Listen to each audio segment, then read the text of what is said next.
Hey, I'm Jeff Keighley here in Boston to go behind the scenes to hear some untold stories about the making of BioShock with Ken Levine and Sean Robertson.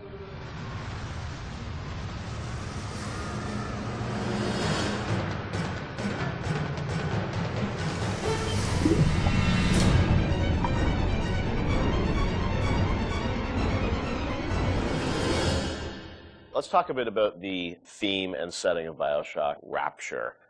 I think a lot of people, when they played the game for the first time, Ken, they wondered, how did you even dream up this place? And I know you said publicly before that part of the reason you what led you to Rapture was this idea of fully simulating a place. Tell us about that sort of idea and the frustrations you had with other games where you sort of hit a bound. I think our philosophy was always to do what we were doing 100% rather than try to do something bigger and do it 50% or 40%. So one of the ideas of, and this sort of came from System Shock 2 as well, where you focus on an area that you can really bring to life and you kind of eliminate the questions of, well, why can't I go over the bridge to New Jersey? So we were able to really make a place, I think, that felt believable and real, even though in actuality it was really quite limited. But we just sort of dressed it with all these buildings outside that were all, basically glorified fakes. We let the story drive what we needed to show rather than some kind of like predetermined map which we set down, which is a little different than like System Shock 2, where we actually mapped a spaceship out deck by deck. Yeah. Because I don't know what the philosophy felt a little different there, because you want to feel like a real spaceship that was sort of stacked on top of each other. Rapture was free to sprawl across the ocean floor. Although you guys originally, Sean, were talking about doing this game on a sort of spaceship again, right? Yeah, when we first started talking about what the spiritual successor to System Shock 2 is going to be, Spaceship came up, but again, we wanted a limited environment, and we didn't necessarily want to do Spaceship again. And our first actual exploration of this space was underwater, but ultimately ended up looking like a spaceship. It just happened to have a couple of seaweed fronds outside. And that started to push us towards what artistic statement that we wanted to make this look different, and what rules we were going to set for the world. How at every turn we were going to try to remind the player that they were in fact underwater and that this wasn't a spaceship. And how, like, underwater, we obviously know you did underwater, then sitting in the sky, like where did you come with the idea of like doing this underwater? I think there was probably a conversation. It's like, well, what kind of places could be cut off from other places? Yeah. Like, well, spaceship, summer camp, any island notion, right? Something that's cut off from the rest of the world. Yeah. So you never felt like you should be able to go over that bridge to New Jersey. I don't want to apply some deep and meaningful conversation. I think it was one of those ideas that you just kind of say, and then everybody's, that sounds cool. Let's try that. Let's go for it. And I think it lended itself to having very nice views out the window without having to build an insane amount of unique assets. Right. By today's standards, we still were a small team back then. And there's an expectation that because you're underwater, the view distances are going to be short, so you can really kind of fade out into the fog at a short distance and not have the expectation that, why can't I see forever? So there's a lot of limitations in a good way that we put on ourselves by being underwater, as opposed to, like, if you're on a cruise ship, then you'd expect to see across the water, and we'd have to deal with that. Same thing with an island. Or in a city in the sky. Yeah, exactly. Which was a lot more complicated, yeah. So you came up with the idea of, let's do this underwater, let's do this sort of isolated place. Then you had to answer the question of, why would someone build this? Is that sort of how it worked, sort of order of operations? You then had to come up with a story to explain?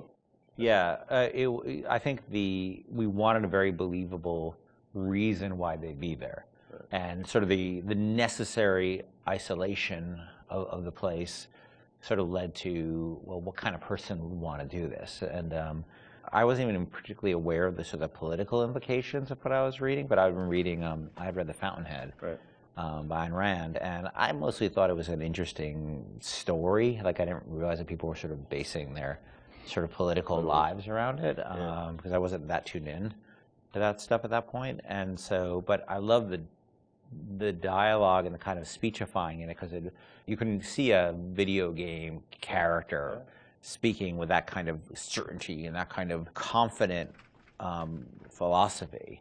It just seemed like a natural kind of thing to apply to this place, and so it just sort of all came together as a sort of who is the guy who would do this? Well, that character. He was sort of this amalgamation of characters from Ayn Rand's books and Ayn Rand herself. This sort of idealistic person who says, well, the only way to do this is to separate from the rest of the world. Right. And that led to Andrew Ryan.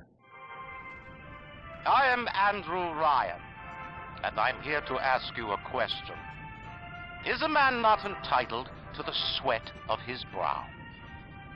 No, says the man in Washington, it belongs to the poor. No, says the man in the Vatican, it belongs to God. No, says the man in Moscow, it belongs to everyone. We knew from a technical standpoint that we wanted isolation. We also knew to sell it, we needed a compelling storyline, a backstory that why would this place exist? Otherwise, how are we going to make Rapture feel like it's lived in if we don't have the reason for it to be there? So once we decided on the underwater location and then the closed off spaces, that objectivist story kind of came in and made the art stronger and made the level design stronger because we could feed back into that loop. And I think that's why we had to have sort of Andrew Ryan's pitch right at the beginning of the game. We wanted people to understand why somebody would go there. And so he makes this very personal one-to-one pitch to the gamer, but also that was the pitch he'd make to people, which was, there's a place that you can be free of all these things, where you can not be sort of put upon by the government and not be afraid of nuclear war and not be afraid of all these other things that will plague you on the surface.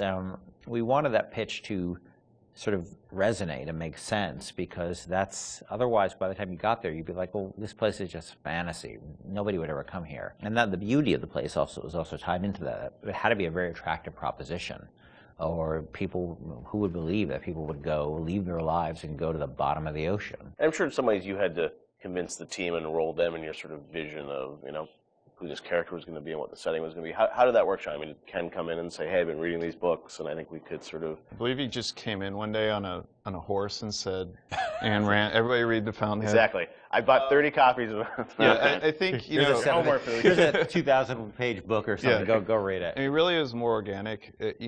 Like I said, we knew that we had this location, and you struggle to fill it with stories, and you struggle to find meaning of why does this place exist? What's my motivation? And as Ken started to explore Ayn Rand a little more and started talking to us about it, and we were having that conversation, and it's like, oh, this could totally work. Like, this is exciting. Like, this is something that really hasn't been done in a video game before. And if we had flipped it and come up with the idea first before the location, I don't think we would have really been that excited about it. But we had a location, and now we're trying to fill it with that story, and because of the order of operation there, you start to get excited, like, oh, I could totally make this work. This is going to really make it feel like a lived-in space. As you think of sort of the the setting, and you think of maybe a character or something, was there a moment that you think back, it's like, oh, like right then and there, like I got excited when you attached the Ayn Rand For me, stuff it was going to Rockefeller Center and seeing the visual.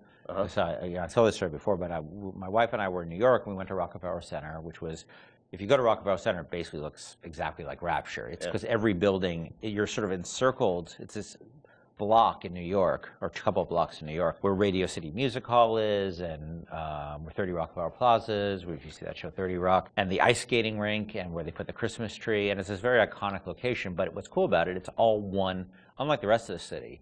Everywhere you look, it's one architectural style. It's Art Deco, and it's very iconic Art Deco. And my wife and I were there, and we were sort of working on the game, and we didn't have a visual style. And all of a sudden, I started looking around, and I said, "Oh, this could be a visual for the game." Also, the geometry of it was actually quite conducive to making a video game, because it wasn't overly complicated geometry. Art Deco is quite bold and simple, bold and geometric, and simple. And so my wife and I bought a couple of tourist cameras before iPhone cameras, exactly. Throwaway cameras, yeah, throwaway cameras, those little Kodak things, and we just started photographing doorknobs and light fixtures, and sort of developed the photos. Remember that? Brought them in and said, "Come to the office. Here's a stack of stuff. Here's a stack of photos. Take a look. I'll see you guys in a couple of years. Go make this."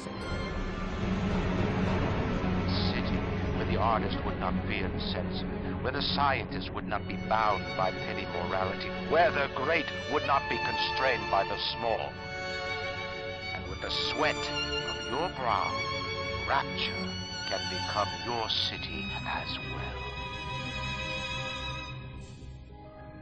So you had kind of a theme, you came up with an art style, some of the iconic characters, and then, you really had to build the narrative around it. And you've talked about, a lot of the themes in the game and, greed, jealousy, sex, violence, all the things that sort of, drive us or what destroy us. And that was something I think that, as you thought about the story of the game, you wanted to, I'm sure, reflect some of those, right? Because I think people love the characters, it's sort of flawed in a way, and this is a world which is its own little microcosm, but had a lot of tension inside of it.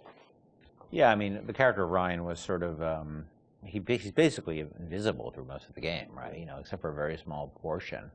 But he's very present because he exists, the city is him, right? It's such a representation of him. We never want to cut away to a cutscene where you saw Andrew Ryan, planning and scheming. We wanted him to be very present without actually being present. But once you had Ryan, once you had his desire to protect this vision of his, you just had to then come up with the characters who'd be arrayed in opposition to him. So we had this character, the Big Daddy, and then eventually the character of the Little Sister.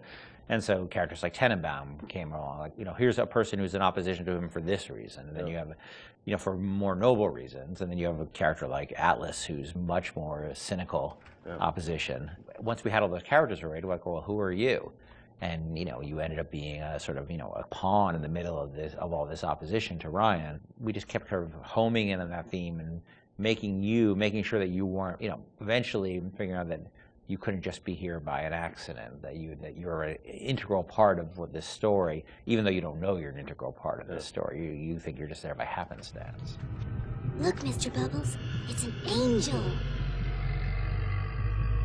I can see light coming from his belly. Wait a minute, he's still breathing. It's all right. I know he'll be an angel soon.